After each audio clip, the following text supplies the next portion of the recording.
এই জায়গায় বসার পর যারাই বসবে তারাই কি কনফার্ম জান্নাতি? না। সবাই কনফার্ম জান্নাতি না। আমাদের অনেক গুনাহ আছে না নাই? কথা বলেন না কেন? এই গুনাহ যদি মাফ না হয় তাহলে জান্নাতে যাওয়া সহজ হবে তো? অনেক কঠিন হয়ে যাবে। কিয়ামতের ময়দানে এই গুনাহের পাহাড় নিয়ে দৌড়াবো আমরা, কিন্তু কারো দ্বারস্থ হইলে কেউ কি আমাদেরকে সহযোগিতা করতে পারবে? সবাই নিজেরা ইয়া নাফসি বলবে, ঠিক না? সেই জায়গায় আপনার বাবার কাছে গিয়ে যদি আপনি সন্তান হিসেবে কিছু দাবি করেন, পাবেন তো? সন্তানের কাছে বাবা হিসেবে দাবি করলে কিছু পাবেন? স্বামী হিসেবে স্ত্রীর কাছে গেলে কিছু দিবে তো স্ত্রী? কেউ কিছু দিবে না। ওই জায়গাটা দেওয়ার জায়গা না, দেওয়া এবং নেওয়ার জায়গাটা এই জায়গা, দুনিয়াটা। এর জন্য আমরা এই মাহফিলে এসেছি সবাই গুনাহগার। কেউ নিষ্পাপ থাকলে হাত তুলেন যে আমি একদম নিষ্পাপ, মাসুম। কেউ আছেন? সবাই গুনাহগার। এই গুনাহের বোঝা নিয়ে যদি আমরা কবরে যাই তাহলে আযাব আছে না নাই? কথা বলেন, আমার সাথে একটু পার্টিসিপেট করেন। ফেরেশতারা পিটাইবে না? বনি আদম প্রত্যেক মানুষ গুনাহ করতেই হবে, এটা অত্যাবশ্যক। কেউ যদি বলে আমি নিষ্পাপ, ধোয়া তুলসী পাতা, মনে করবেন সে মিথ্যাবাদী।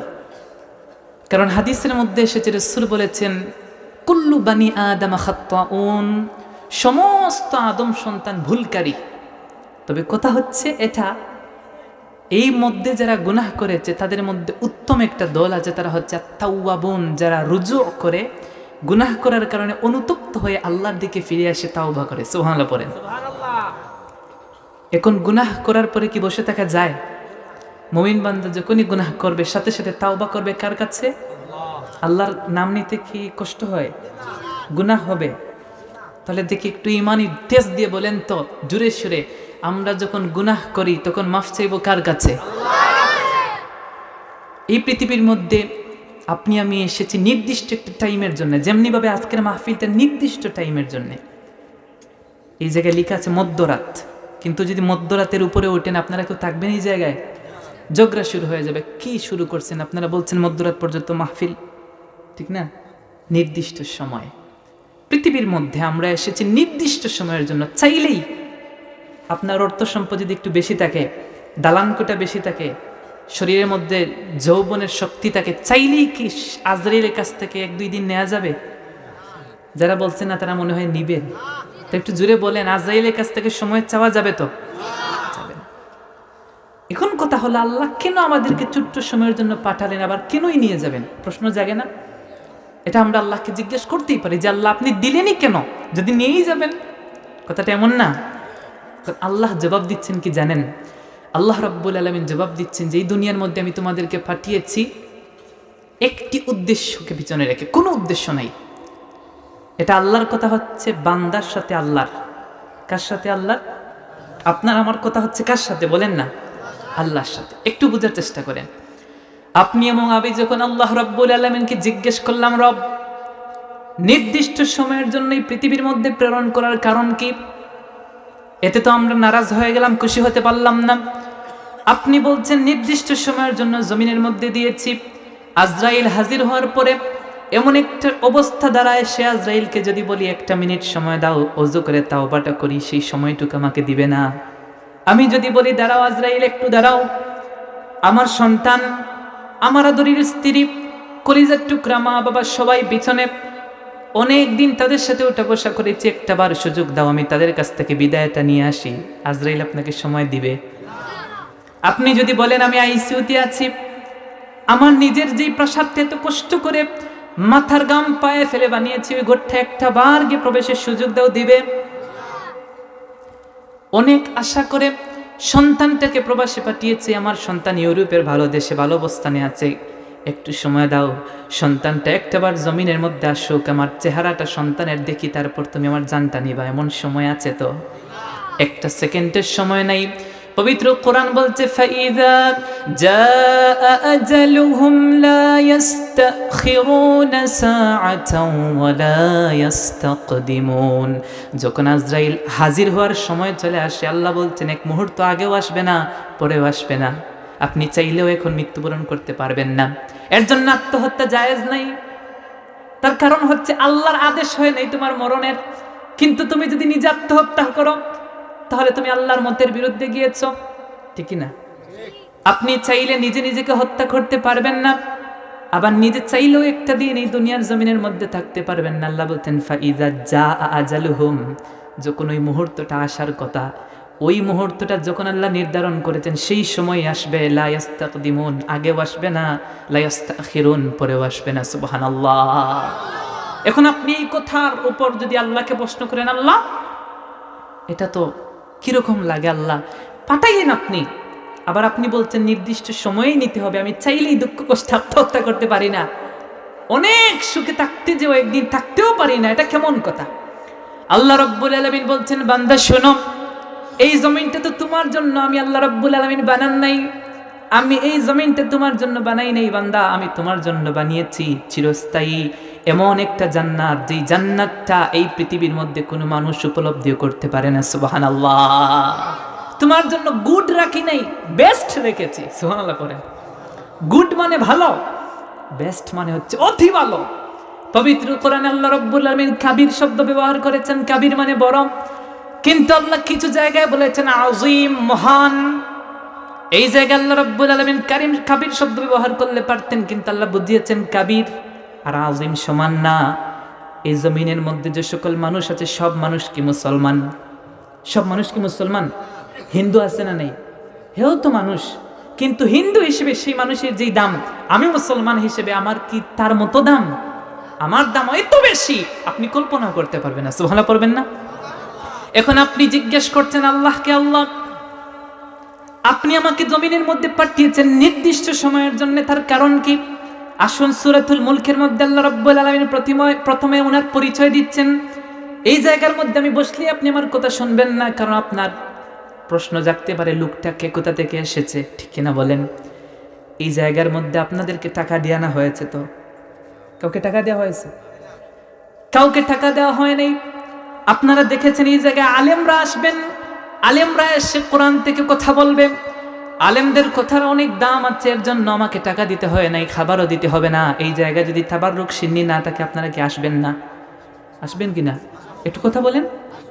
আপনাদের উদ্দেশ্য একটা, তাহলে এই জায়গায় গেলে রহমত দেন কে?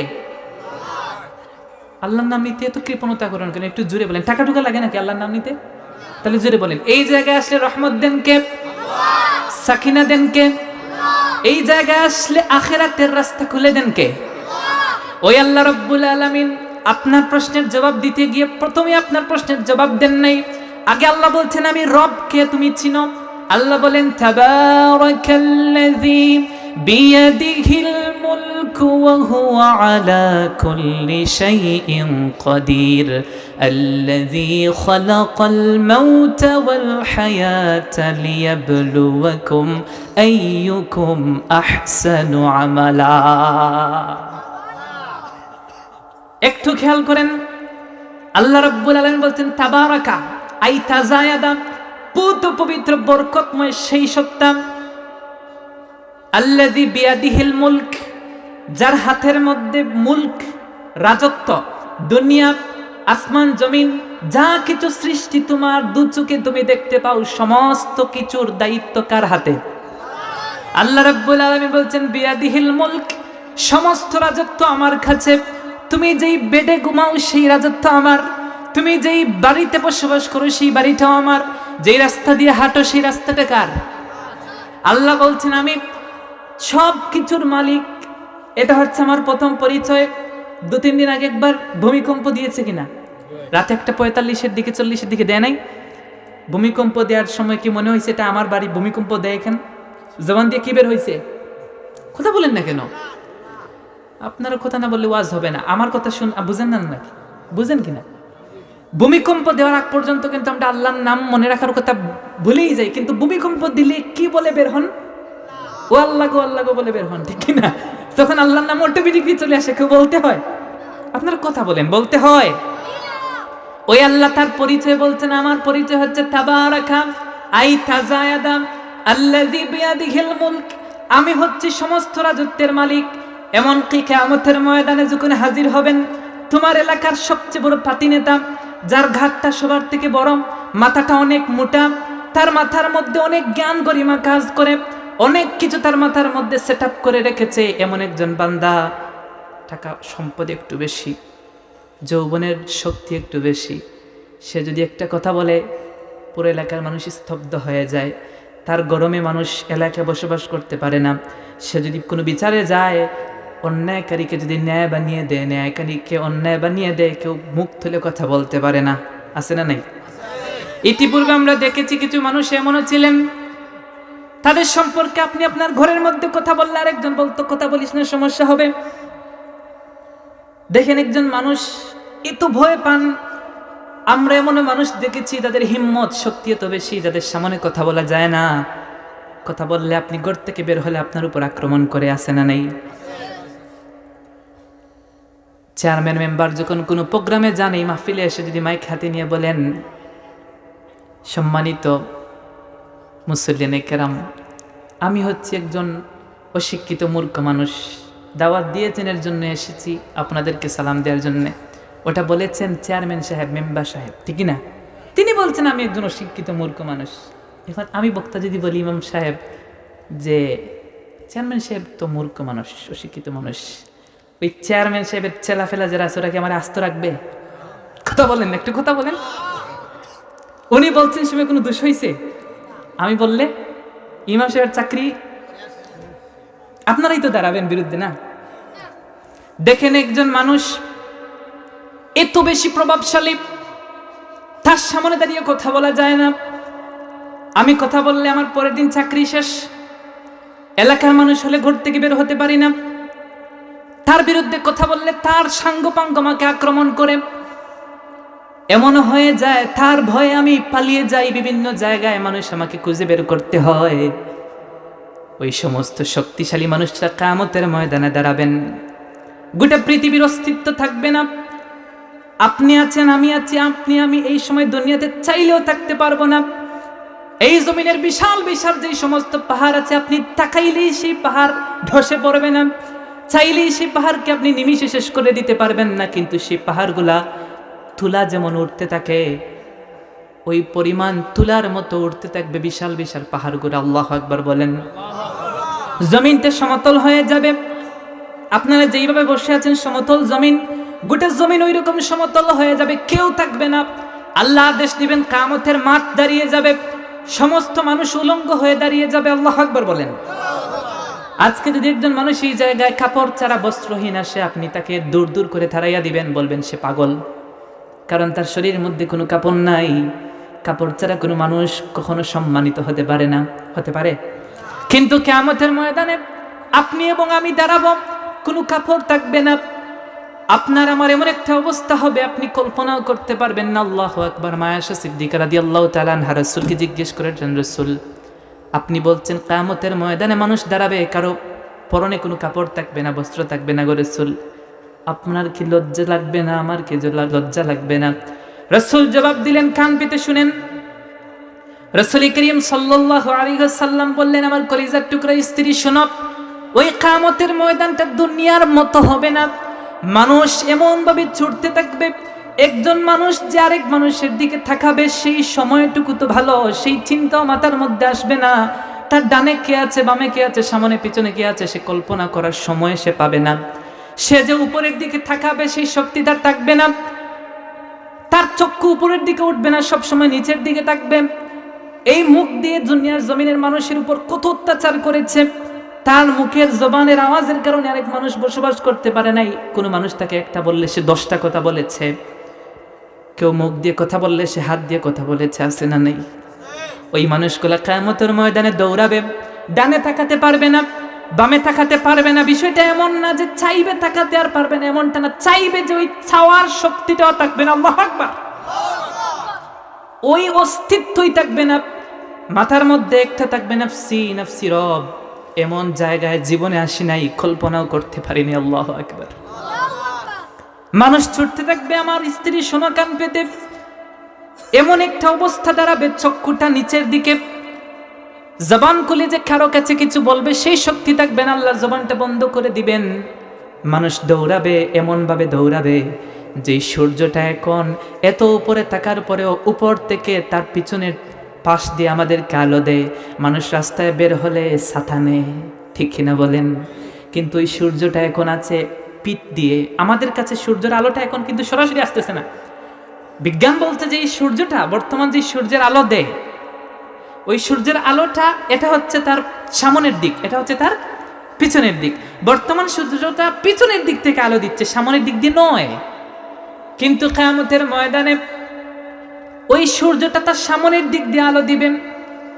একজন মানুষ ঘামে পসিনা বের হয়ে যায়, কত দূর সূর্য, তারপরে মানুষ সহ্য করতে পারে না, এসি ইউজ করে, ঠিক কিনা বলেন? যারা আরব দেশে গিয়েছেন আপনারা দেখেছেন মানুষ কত কষ্ট করে। কিয়ামতের ময়দানে ওই সূর্যটা এক হাতও না গো ভাই, এক বিগত এক হাতও না, এতটুকু জায়গার উপরে চলে আসবে, মাথার উপরের। মানুষ ঘর্মাক্ত হতে হতে কারো হাঁটু, কারো কোমর, কারো বুক, কারো গলা, রাসূল বলেছেন কারো নাক, আল্লাহু আকবার বলেন, ঘামে তার নাক পর্যন্ত চলে আসবে। রাসূল বলেছেন কারো চোখ পর্যন্ত চলে আসবে, আল্লাহু আকবার। ওই জায়গায় মানুষ এমন একটা পেরেশানিতে পড়বে, ডানেও তাকাতে পারবে না, বামেও তাকাতে পারবে না, মানুষ অস্তিত্ব খুঁজে পাবে না। ওই দিন যেই নেতার কারণে এলাকায় মানুষ বসবাস করতে পারতো না, সমাজের মানুষ কথা বললে ভয় পেত, ওই মানুষগুলো কিয়ামতের ময়দানে দাঁড়াবে। হারাম টাকা নিজের আপন ভাইকে জুলুম করছে, এলাকার সবচেয়ে দরিদ্র মানুষের উপর জুলুম করে তার জায়গা আত্মসাৎ করেছে। আপনার একটা ভাতিজা, তার বাবা মারা গেছে, আপনি জোর জবরদস্তি করে অথবা সে বুঝে না অন্যায়ভাবে তার জায়গা নিয়েছেন। আপনার কাছে কোনো মানুষ দ্বারস্থ হলে বাটপারি সিটারি করছেন। কোনো মানুষ আপনার কাছে গেলে ন্যায় বিচার পায় নাই, আপনি আপনার চেয়ার রক্ষা করতে গিয়ে অন্যায় বিচার করেছেন, আছে না নাই? আপনি আপনার পেট ভরার জন্য আরেক মানুষের খাদ্যের উপর হামলা করেছেন, আপনি নিজে ভালো থাকার জন্য আরেক মানুষের ইজ্জতের উপর হামলা করেছেন। কারণ আপনি এখন দুনিয়ার দিকটা দেখছেন, আপনি দেখতেছেন দুনিয়াতে কিভাবে ভালো থাকা যায়, দুনিয়াতে কিভাবে রাতের খাবারটার মেনু 3টা হয়, দুপুরের খাবারের মেনু 5টা হয়। আমার ঘর হচ্ছে এক থালা বিল্ডিং এর, আমি চাই কিভাবে 2 তলা বানানো যায়। এলাকার মধ্যে আমার জমিন আছে 5 কেয়ার, কিভাবে 6 কেয়ার করা যায়। প্রতি মাসে আমার 50,000 টাকা ইনকাম, কিভাবে 60,000 টাকা করা যায়। কিভাবে ভালো কাপড় পরা যায়, কিভাবে ভালো দামি দামি গাড়ি চলা যায়, কিভাবে মানুষ আমাকে সম্মান করে বড় চেয়ারে বসাবে, সেই রাস্তা আমি খুঁজেছি। সমস্ত চিন্তাধারা দুনিয়া কেন্দ্রিক। কিন্তু প্রথমে আপনি বলছেন দুনিয়াটা সীমাবদ্ধ নির্দিষ্ট সময়ের জন্য। কিসের জন্য বলেন? নির্দিষ্ট সময়ের জন্য। এই নির্দিষ্ট সময়ের জন্য দুনিয়াতে এসে কত কিছু, ফজর থেকে ঘুমানোর আগ পর্যন্ত একই চিন্তা, দুনিয়া দুনিয়া, শুধু দুনিয়ার জন্যই কাজ আমাদের, আর কিছু নাই। এই দুনিয়ার জন্য আরেকের উপরে জুলুম করলাম, নির্যাতন করলাম, তার অন্যায়ভাবে তার সম্পদ খেলাম, তার উপর জুলুম করলাম। কিয়ামতের ময়দানে আমিও দাঁড়াবো, ওই বড় মাথাওয়ালা ব্যক্তিটাও দাঁড়াবে, অর্থ সম্পদশালী ব্যক্তিটাও দাঁড়াবে। এবার দাঁড়িয়ে দাঁড়িয়ে সবাই দৌড়াবে। এখন আল্লাহ রাব্বুল আলামিন এই যে সূরাতুল মুলকে বলছেন, তাবারাকা আই তাজায়াদা আল্লাযী বিয়াদিহিল মুলক, সমস্ত রাজত্ব আমার হাতে। এখন আল্লাহ কিয়ামতে আবার জিজ্ঞেস করবেন, দুনিয়ার মধ্যে যারা বড় বড় মাথাওয়ালারা ছিল, শক্তিশালী ছিল, আল্লাহ তাদেরকে জিজ্ঞেস করবেন, লিমানিল মুলকুল ইয়াউম, লিমান, আজকে তোমরা বলো কে আছে এমন মুলক, রাজত্ব দানকারী, আল ইয়াউম, এই কঠিন দিনে রাজত্ব দিবে। এই জায়গায় দাঁড়িয়ে দুনিয়ার মতো গরিমা দেখাবে কে? দাঁড়াও। আল্লাহ বারবার কোশ্চেন করবেন, দাঁড়াও। কারা দুনিয়ার জমিনের মধ্যে তোমাদের শক্তির দ্বারা চলতে? দাঁড়াও, দাঁড়াও। সবাইকে আল্লাহ জিজ্ঞেস করবেন, কিন্তু কোনো মানুষ কথা বলতে পারবে না। আল ইয়াউমা নাখতিমু আলা আফওয়াহিহিম, আল্লাহ বলতেন আফওয়াহিহিম, 2টা বন্ধ করে দিয়েছি। ওয়া তুকাল্লিমু আলা আইদিহিম ওয়া তাশহাদু আরজুলুহুম, মুখ বন্ধ করেছি, হাতের জবান খুলে দিয়েছি, পায়ের জবান খুলে দিয়েছি। আল্লাহ জিজ্ঞেস করবেন, লিমানিল মুলকুল ইয়াউম, আজকের রাজত্ব কার? দাঁড়াও। কেউ তো দাঁড়াতে পারবে না, কোনো জবাব যখন আসবে না, এখন আল্লাহ নিজে ওনার জবাব আবার নিজে দিবেন, লিল্লাহিল ওয়াহিদিল কাহ্হার, আজকের রাজত্ব একজনের। একটু হিম্মত দিয়ে বলেন তিনি কে? হইল? একটু জোরে বলেন না, কে? আল্লাহ নিজে প্রশ্ন করে নিজে উত্তর দিয়েছেন। এবার আসেন, আপনি আমি জিজ্ঞেস করেছিলেন রব কেন অল্প সময়ের জন্য দিলেন, আল্লাহ নিজের পরিচয় দিচ্ছেন, তাবারাকাল্লাযী বিয়াদিহিল মুলক, তারপর আল্লাহ বলছেন আলা কুল্লি শাইইন কাদির, আমি আল্লাহ সমস্ত শক্তিবানের উপর শক্তিবান। সুবহানাল্লাহ পড়েন। তুমি অল্প শক্তি পেয়ে যা দেখাও দুনিয়াতে, তোমাকে শক্তি আমি দিয়েছি, আর তোমাদের সবার শক্তিগুলো একত্রিত করে আমি আল্লাহ রাব্বুল আলামিন তোমাদের সমস্ত শক্তি যেগুলো দিয়েছি তার থেকেও হাজার হাজার কোটি কোটি মিলিয়ন ট্রিলিয়ন পরিমাণ শক্তি আমি আল্লাহর কাছে মজুদ রেখেছি। এত বেশি পরিমাণে শক্তি আমি আল্লাহর কাছে আছে, কুল্লি শাইইন কাদির, যা তোমরা কল্পনাও করতে পারবে না।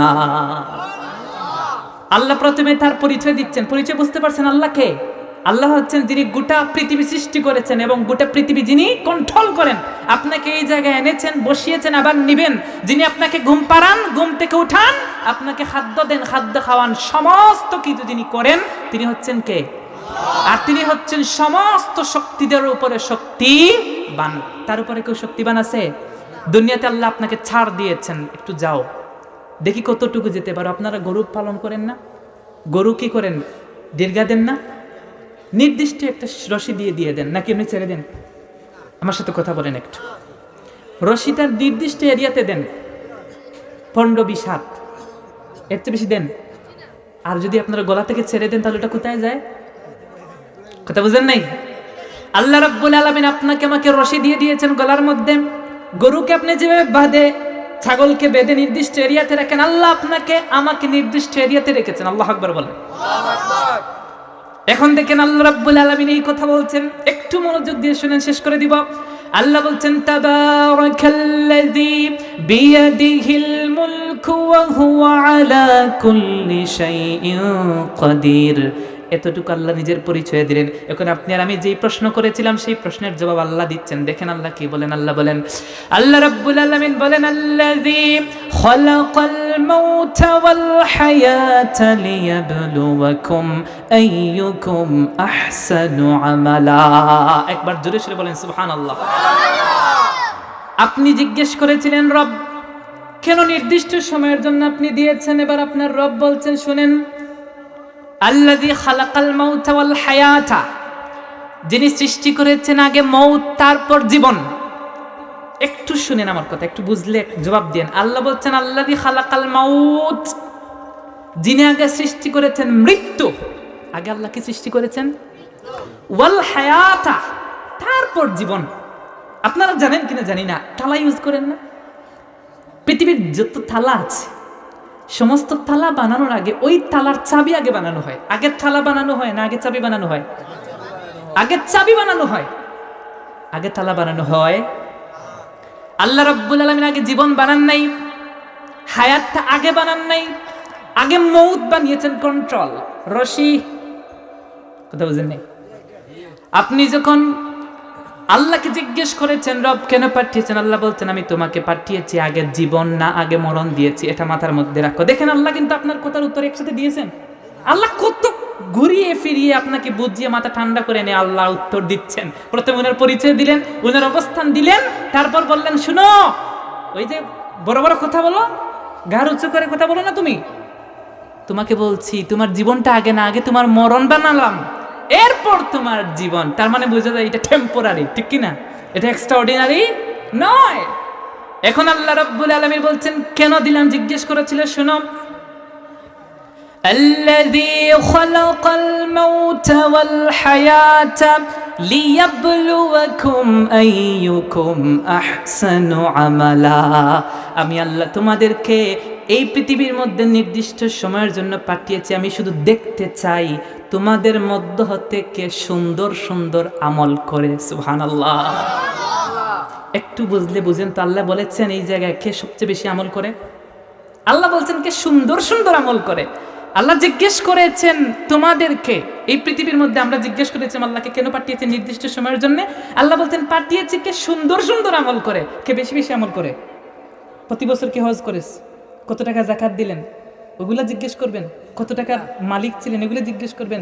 ওয়াজ মাহফিল কয়টা করাইছেন, এলাকায় মসজিদ কয়টা দিয়েছেন, এগুলা না, সুন্দর কি না কি জিজ্ঞেস করবেন? একটু কথা বললে বলেন কি জিজ্ঞেস করবেন? এর জন্য নামাজ পড়ে পড়ে অনেক মানুষ জাহান্নামে যাবে, নাউজুবিল্লাহ পড়েন।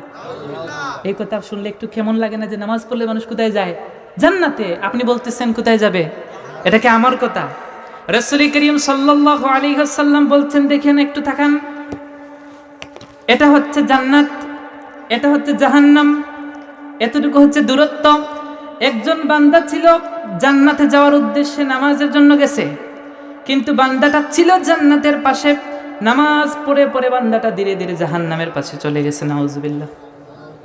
বলবেন কেন গেছে? তার কারণ হলো বান্দাটা নামাজের মধ্যে দুইটা ভুল করছে। কয়টা ভুল? এক নাম্বার ভুল করছে, তার নিয়ত ছিল খারাপ। এখন যদি নামাজে না যাই মানুষ কি বলবে? আমি নামাজ পড়ি না। যদি নামাজে না যাই মানুষ আমাকে লিডারের দায়িত্ব দিবে না। নামাজ না পড়লে মানুষ আমাকে নিয়ে সমালোচনা করবে। নামাজ পড়লে মানুষ আমাকে নামাজি বলবে। কথা বুঝেন নাই? মানুষ বলবে ওই ব্যক্তি নামাজ পড়ে, মানুষকে দেখানোর জন্য নামাজ পড়ার কারণে সে যাবে কোথায়?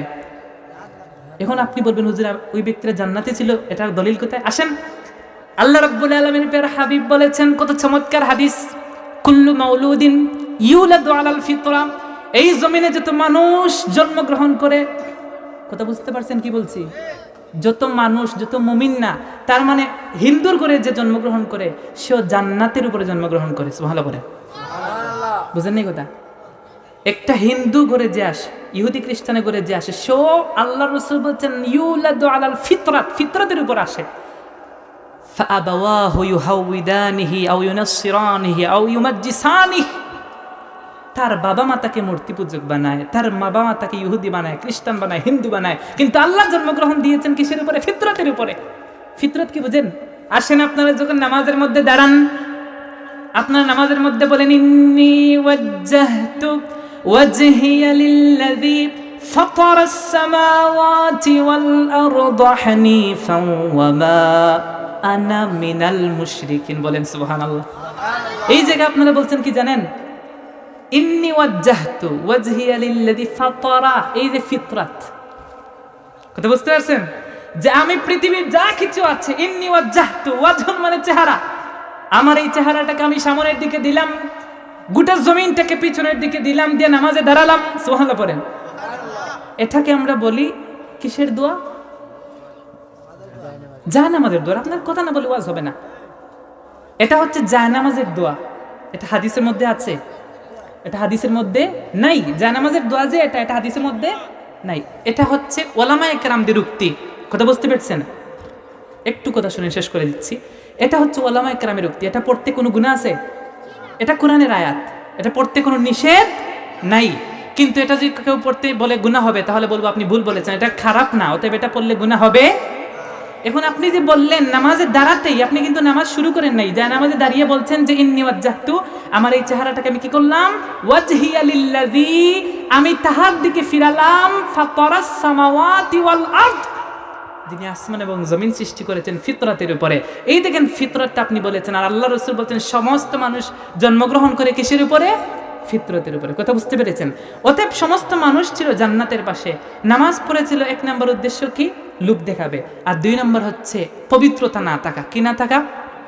এর জন্য ইমাম তিরমিজি রাহমাতুল্লাহ, আবু ঈসা মুহাম্মদ ইবনে ঈসা ইবনে সাওরা মুসা আত-তিরমিজি, সুনান তিরমিজি, আই জামে তিরমিজি লিখেছেন। 2 খণ্ডের হাদিসের কিতাব, যেন তেন কিতাব না। রাসূল করিম সাল্লাল্লাহু আলাইহি ওয়াসাল্লামের এই হাদিসের গ্রন্থ সম্পর্কে বলা হয়েছে, এই কিতাব যদি কোনো গাড়িতে থাকে, ওই গাড়ি অ্যাক্সিডেন্ট হয় না। সুবহানাল্লাহ পড়েন। কোনো মানুষের ঘরে থাকলে যেন ওই ঘরে রাসূল নিজে এসে হাদিসের দর্শ দিচ্ছেন। সুবহানাল্লাহ পড়েন। ওই তিরমিজি কিতাব লিখতে গিয়ে ইমাম তিরমিজি রাহমাতুল্লাহ আলাইহি এত হাদিস আনলেন, কিন্তু ফার্স্টে যে হাদিস এনেছেন তা হলো লা তুকবালুস সালাতা বিগাইরি তুহুরিন, পবিত্রতা ছাড়া নামাজ আল্লাহ কবুল করবেন। তাহলে 1 নাম্বার, নামাজ পড়তে হলে নিয়ত শুদ্ধ করতে হবে। কি শুদ্ধ করতে হবে? 2 নাম্বার, পবিত্রতা অর্জন করা জরুরি আছে না নাই? এবার আসেন আল্লাহ রাব্বুল আলামিনের প্যারা হাবিব বলছেন, আমি বলে দিলাম সমস্ত মানুষ ফিতরতের উপর জন্মগ্রহণ করে, আর আল্লাহ রাব্বুল আলামিন বলছেন আমি সৃষ্টি করেছি তোমাদেরকে নির্দিষ্ট সময়ের জন্য, আমি দেখতে চাই তোমাদের মধ্য হতে কে সুন্দর আমল করে। বেশি আমল আল্লাহ দেখবেন না, আপনার আমল যদি ছোট্ট হয়, অল্প যদি হয়, আর আমলের মধ্যে যদি ইখলাস থাকে, ওই ইখলাসের আমলটা আল্লাহ রাব্বুল আলামিন কবুল করবেন। বলেন না সুবহানাল্লাহ। কিয়ামতের ময়দানে অনেক বড় বড় হাজিরা দাঁড়াবেন, অনেক বড় বড় নামাজিরা দাঁড়াবেন, অনেক বড় বড় যাকাত দানকারী দাঁড়াবেন। আল্লাহ বলবেন জাহান্নামে যাও। অনেক বড় বড় বক্তারা আমাদের মতো ওয়াজিরা দাঁড়াবেন। আল্লাহ বলবেন আগে তোমাদেরকে দিয়ে জাহান্নাম উদ্বোধন করতেছি, দাঁড়াও। বুঝেন এই কথা? কারণ আমরা যারা ওয়াজ করি আমাদের মধ্যে অনেক সমস্যা আছে না নাই? আমাদের মধ্যে অনেক গন্ডগোল আছে। যারা ওয়াজ শুনতে আসে তাদের মধ্যে গন্ডগোল আছে না নাই? যারা ওয়াজ করে তাদের মধ্যে গন্ডগোল আছে না নাই? কিয়ামতের ময়দানে অনেক হাজিরা দাঁড়াবেন, আল্লাহ বলবেন জাহান্নাম যাও। অনেক শহীদরা দাঁড়াবেন, আল্লাহ রাব্বুল আলামিন বলবেন তোমাদের মাধ্যমে জাহান্নামকে উদ্বোধন করব। নাউযুবিল্লাহ পড়েন। তার কারণ কি? কারণ এটা লিল্লাহি ছিল না, ইখলাস ছিল না। আল্লাহ বলছেন আমি দেখতে চাই আইয়ুকুম আহসানু আমালা, কে সবচেয়ে সুন্দর আমল করো ওটা দেখতে চাই। কিন্তু আপনি বলছেন না আকবারু আমালা। আল্লাহ আপনি ভুল করছেন, কথা বুঝেন নাই? আপনি আল্লাহর কথাটা ঘুরিয়ে ফেলছেন। আল্লাহ বলছেন আহসানু, আপনি বলছেন আকবারু। আপনি বুঝিয়েছেন বেশি বেশি আমল, আল্লাহ বলছেন না রে বান্দা, অল্প আমল যদি সুন্দর হয় আমি আল্লাহ অ্যাকসেপ্ট করবো। সুবহানাল্লাহ পড়েন। আমি ওই শুরুতে যে কথা বলছিলাম এই কথা সমাধান দিয়ে আলোচনা শেষ করছি। এই জায়গার মধ্যে আমরা এসেছি নির্দিষ্ট সময়ের জন্য, মধ্যরাত পর্যন্ত ওয়াজ, ঠিক কিনা? ঠিক তদ্রুপভাবে জমিনে এসেছি নির্দিষ্ট সময়ের জন্য, চাইলে একটু বেশি থাকতে পারবেন। এখন কথা হলো কেন আল্লাহ পাঠিয়েছেন? আল্লাহ বলছেন সুন্দর আমল করার জন্য। আমার সাথে একটু কথা বলেন, বলেন তো আল্লাহ কেন পাঠিয়েছেন? সবাই একটু বলেন। সুন্দর আমল করার জন্য। কিসের জন্য? বেশি আমল করার জন্যে। সুদ ঘুষ মানুষকে ঠকাইয়া, জুলুম কইরা, বেশি চালাকি কইরা, মানুষের অর্থ সম্পদ খাইয়া, সুদ ঘুষের মাধ্যমে অনেক বাড়ি গাড়ি দালান কোট বানাইয়া, আর মসজিদ এলাকায় 5টা দেন, হাফিজি মাদ্রাসা 10টা দেন, ওয়াজ মাহফিল 30টা করান, হজ প্রতি বছরে যান, যাকাত দিতে দিতে একদম ধুম তুলিয়ে ফেলেন, আর নামাজ পড়তে পড়তে কপাল ফাটাইয়া ফেলেন, জান্নাত পাবেন তো? তাহলে একটি কথা মাথায় রাখবেন, এই জমিনের মধ্যে আমরা এসেছি নির্দিষ্ট সময়ের জন্য, যেইভাবে মাহফিলে এসেছি নির্দিষ্ট সময়ের। এবার কথা হলো এই জমিনে নির্দিষ্ট সময়ের জন্য কেন আসলাম? আল্লাহ বলছেন উত্তম আমল করার জন্য। এবার কথা হলো উত্তম আমল, সুন্দর আমল কিভাবে হবে? এটা প্রশ্ন থাকে কিনা? এটা কি বলবো নাকি শেষ করে দিব? দেখেন, 1 নাম্বার, এই পৃথিবীর মধ্যে আল্লাহ রাব্বুল আলামিন সমস্ত মানুষগুলাকে একটু নলেজ দিয়েছেন। কি দিয়েছেন? জ্ঞান, বুদ্ধি। আপনার সন্তানকে আপনি স্কুলে পাঠান, কলেজে পাঠান, মাদ্রাসায় পাঠান। কেন পাঠান? শিক্ষকের কাছে গেলে শিক্ষক পড়াবেন। কিন্তু আপনাকে জিজ্ঞেস করি, আপনার সন্তান বই নিয়ে যায় না? খাতা নিয়ে যায় না? কলম নিয়ে যায় না? খাতা আছে, কলম আছে, বইও আছে, শিক্ষকের কি দরকার বলেন? কোনো দরকার আছে? দরকার নেই, কারণ শিক্ষকের পড়ানো তো বই থেকেই পড়াবে না। কিন্তু বইয়ের মধ্যে তো লেখা আছে, বাংলায় লেখা আছে, সে বাংলা পড়তে পারে, ইংলিশে লেখা আছে তাও পড়তে পারে। কিন্তু তারপরও শিক্ষকের কাছে পাঠান কেন? একটাই, যে ওই শিক্ষক তাকে বুঝিয়ে পড়িয়ে দিবে। শিক্ষক ছাড়া নিজে নিজে পড়লে গুমরা হবে, ঠিক কিনা বলে? মাঝে মধ্যে ভিডিও আসে সামনে, দেখবেন সোশ্যাল মিডিয়ায়, ফিউচার রে ফুটুরি বলে, আছে না নাই? কারণ সে ফিউচার বানান করতে গেলে নিজে নিজে পড়ছে। কথাটা এমন না? কথা হচ্ছে শিক্ষক ছাড়া পড়েছে। আমরা জমিনের মধ্যে এসেছি, আল্লাহ শিক্ষক দিয়েছেন মুহাম্মাদুর রাসূল, প্রত্যেকে বলি সাল্লাল্লাহু। এবার কথা হচ্ছে সুন্দর আমল করতে হলে শিক্ষকের কাছে যেতে হবে। আপনি যেমন দুনিয়ার শিক্ষার জন্য সন্তানকে স্কুলে পাঠান, মাদ্রাসা পাঠান, কলেজে পাঠান, আপনার আমার দিন শিক্ষার জন্য আমাদেরকে আল্লাহ রাব্বুল আলামিন রাসূল দিয়েছেন, শিক্ষক দিয়েছেন। রাসূল বলছেন বুইসতু মুআল্লিমান, শিক্ষক হয়ে এসেছি। বুইসতু লিউতাম্মিমা মাকারিমাল আখলাক, উত্তম চরিত্রের পূর্ণতা দানকারী রূপে এসেছি। আমি রাসূল এমনিতে আসি নাই রে, তোমাদেরকে শিক্ষা দেওয়ার জন্য এসেছি। সুবহানাল্লাহ। এখন আমরা শিক্ষা গ্রহণ করবো সেই রসুলের কাছ থেকে, কথাটা এমন। কিন্তু আমরা কি রসুলকে এখন পাই না? রসুল পর্দা করেছেন। রসুল কি মরে গেছেন? পচে গলে রসুলের অস্তিত্ব শেষ হয়ে গেছে? না, রসুল রওজায়ে মুবারকের মধ্যে জীবিত না মৃত? আর একটু জোরে বলেন, জীবিত না মৃত? মনে রাখবেন, আহলুস সুন্নাহ ওয়াল জামাতের মত হচ্ছে শুধু আমাদের নবী না, কুল্লু আম্বিয়া আলাইহিমুস সালাম মাসুমুন ক্বাবলান নবুওয়াতি ওয়া বা'দান নবুওয়া, সমস্ত নবীরা নবুয়তের আগেও মাসুম, নবুয়তের পরেও। আল্লাহ রাব্বুল আলামিনের প্যারা হাবিব বলেছেন, শোনো, এই পৃথিবীর মধ্যে শুধু আমি নবী এমনটা না, আমার পূর্বে যত নবী এবং রাসূল এসেছেন সমস্ত নবী এবং রাসূলদের জন্য আল্লাহ রাব্বুল আলামিন হারাম করে দিয়েছেন আজসাদুল আম্বিয়া, সমস্ত নবীদের দেহ মুবারক, অস্থি মুবারক, এমনকি একটা পশম মুবারক বক্কন এই জমিনের জন্য আল্লাহ হারাম করে দিয়েছেন। সুবহানাল্লাহ। রাসূল মরেছেন, ইন্তেকাল করেছেন। রাসূল কি করেছেন? রসুল মৃত্যুর স্বাদ গ্রহণ করেছেন। কেউ যদি বলে রসুল মরেন নাই তাহলে আবার হবে না। রসুল মৃত্যুর স্বাদ গ্রহণ করেছেন, কিন্তু আল্লাহ রওজা মুবারকে যাওয়ার পরে রূহটা আবার ফেরত দিয়েছেন। রসুল আপনার আমার মতো না, রসুল মানুষ, কোনো সন্দেহ নাই। কিন্তু রসুল আপনার আমার মতো মানুষ না, রসুল এক্সট্রা অর্ডিনারি মানুষ। কেউ যদি রসুলকে অতি ভালোবাসতে গিয়ে বলে রসুল ফেরেশতা হবে? রসুল জিন ছিলেন? হবে? রসুল মানুষ ছিলেন, তবে আপনার আমার মতো ছিলেন। আল্লাহ রাব্বুল আলামিন রাসূলকে পাঠিয়েছেন শিক্ষক হিসেবে। এখন রাসূলকে আমরা পাই নাই।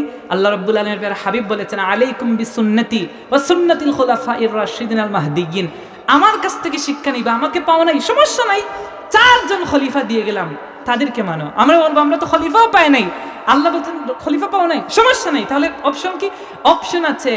এই জায়গায় দেখো, খুলাফায়ে রাশিদিনের পরে বলতে আল মাহদিয়্যিন, তারা হেদায়েত প্রাপ্ত ছিলেন, আর এরপরে যারা আসবেন সবাই হেদায়েত প্রাপ্ত। তাদের রশি, এই সনদটা যেই দিকে গেছে তাদেরকে তোমরা মানবা। পবিত্র কোরআন এই কথার ইঙ্গিত দিচ্ছে। পবিত্র কোরআন বলছে, ইয়া আইয়ুহাল্লাযীনা আমানু আতিউল্লাহ ওয়া আতিউর রাসূল, আল্লাহকে মানবা, রাসূলকে মানবা, ওয়া উলিল আমরি মিনকুম, যারা তাদের মধ্যে উলুল আমর, নেতৃত্ব দিবে, রেসপেক্টেড পারসন, বর্তমান স্কলার না, রেসপেক্টেড স্কলার যারা ছিলেন, ইতিপূর্বে কোরআন হাদিসের ব্যাখ্যা বিশ্লেষণ করে গেছেন ইমাম আবু হানিফা রাহমাতুল্লাহ, ইমাম মালিক রাহমাতুল্লাহ, ইমাম শাফিঈ রাহমাতুল্লাহ, ইমাম আহমদ ইবনে হাম্বল রাহমাতুল্লাহ আলাইহি। এই 4টা মাযহাব হক।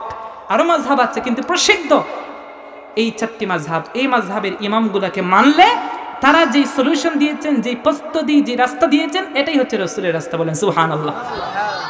আপনি আমি যেভাবে সন্তানকে পাঠাই স্কুলের মধ্যে এই বই একলা একলা পড়লে বুঝে না, সেইভাবে কোরআন হাদিস একা একা পড়লে গুমরা হবেন, বুঝবেন না। লাগবে শিক্ষক। কি লাগবে? আর আমাদের শিক্ষক বর্তমানে হচ্ছে, আমরা এই সাবকন্টিনেন্টে সবচেয়ে বেশি মানুষ যে মাযহাব মানে সেটা হচ্ছে হানাফি মাযহাব। কি মাযহাব? এই কথাগুলো বলে শেষ করছি। আমাদের পরিচয় হচ্ছে আমরা আহলুস সুন্নাহ ওয়াল জামা, এটা হচ্ছে আকীদা। এটা কি? একটু জোরে বলেন, একটু শিখে যান না। আপনি নামাজ পড়লেন, কিয়ামতে নামাজ পেলেন না, হবে? তাহলে এই আকীদার উপর নামাজ ডিপেন্ডেন্ট। বলেন আমাদের আকীদা হচ্ছে আহলুস সুন্নাহ ওয়াল জামাত। একটু জোরে বলেন আমাদের আকীদা কি? একটু মুখস্থ করেন, জোরে বলেন আপনার পরিচয় কি আহলে হাদিস, লা মাযহাবি? না, আমাদের পরিচয় আমরা আহলুস সুন্নাহ ওয়াল। 1 নাম্বার আমাদের আকীদা। যদি কেউ জিজ্ঞেস করে বলবো আমরা আহলুস সুন্নাহ ওয়াল। যদি কেউ জিজ্ঞেস করে তোমাদের মাযহাব কি, আমরা বলবো আমরা মাযহাবে হানাফি। মাযহাবে কি? জোরে বলেন মাযহাবে কি? মনে থাকবে আমাদের পরিচয়, আমরা আকীদা আহলুস সুন্নাহ ওয়াল জামা, আমরা আহলে হাদিস নই, আমরা আহলুস সুন্নাহ, রাসূলের সুন্নাত মানি। আমরা রাসূল বলছেন সুন্নাত মানার কথা, ঠিক আছে? 2 নাম্বার আমরা হচ্ছে মাযহাবে কি? হানাফি। জোরে বলেন না, মাযহাবে কি? হানাফি। মাযহাব মানে হচ্ছে রাস্তা, পথ। আমি এই রাস্তা চিনতাম না, আপনাদের এলাকা এইদিকে মনে হয় আসা যায়, আবার এইদিকেও আসা যায়। রাস্তা কিন্তু 2টা, জায়গা কিন্তু মনে রাখবেন। মাযহাব মানে হচ্ছে রাস্তা। আমাকে উনি বলে দিলেন যে এই রাস্তায় চলে আসো, আমি ওনার কথা মতো চলে আসছি। এই যে রাস্তা দিয়ে উনি দেখিয়ে দিয়েছেন, এটা নাম মাযহাব। এটা কি ভুল কিছু করলেন? উনি অপরাধ করছেন, উনি গুনাহের কাজ করছেন? উনি তো উপকার করছেন, আমাকে রাস্তা, সহজ রাস্তা দেখিয়ে দিয়েছেন। ইমাম আবু হানিফা আমাকে সহজ রাস্তা দেখিয়েছেন। কথা বুঝতে পেরেছেন? এর জন্য আমাদের পরিচয় আমরা আহলুস সুন্নাহ ওয়াল জামা। আমাদের আকীদা আমরা হচ্ছি আহলুস সুন্নাহ, আমরা আহলে হাদিস। 2 নাম্বার আমরা হচ্ছি মাযহাবে, কথা বলেন না, মাযহাবে। তরিকতের দিক দিয়ে কেউ চিশতিয়া, কেউ কাদরিয়া, কেউ মুজাদ্দিদিয়া, কেউ মুহাম্মদিয়া আছে না নাই? কিন্তু আমাদের গুরা, আমাদের মূল একজন, ঠিক কিনা বলেন? এসব নিয়ে দ্বন্দ্ব করা যাবে? নামাজের মধ্যে কেউ যদি বারবার লাফায়, রফে আদান করে, তার নামাজ হবে না, এটা দলিল দেওয়া যাবে? অবশ্যই নামাজ হবে। কেউ যদি নামাজের মধ্যে নাভির উপরে হাত বাঁধে, তার কি নামাজ হবে না? অবশ্যই হবে। কেউ যদি নামাজে ওয়ালা দলিনের পরে জুরে আমিন বলে, তার কি নামাজ হবে না? অবশ্যই হবে। কেউ যদি নামাজে ইমাম সাহেবের পিছনে সূরা ফাতিহা পড়ে, এগুলো নিয়ে কত ঝগড়া আমাদের মধ্যে, আমার আফসোস হয়। কেউ যদি সূরা ফাতিহা পড়ে তার নামাজ হবে না, বিষয়টা কি এমন? নামাজ হবে, এগুলো হাদিসের মধ্যে আছে। কিন্তু সব হাদিস মানা যায় না। পৃথিবীর সব মানুষ কি পুরুষ? না, কথা বলেন না কেন? সব মানুষ পুরুষ?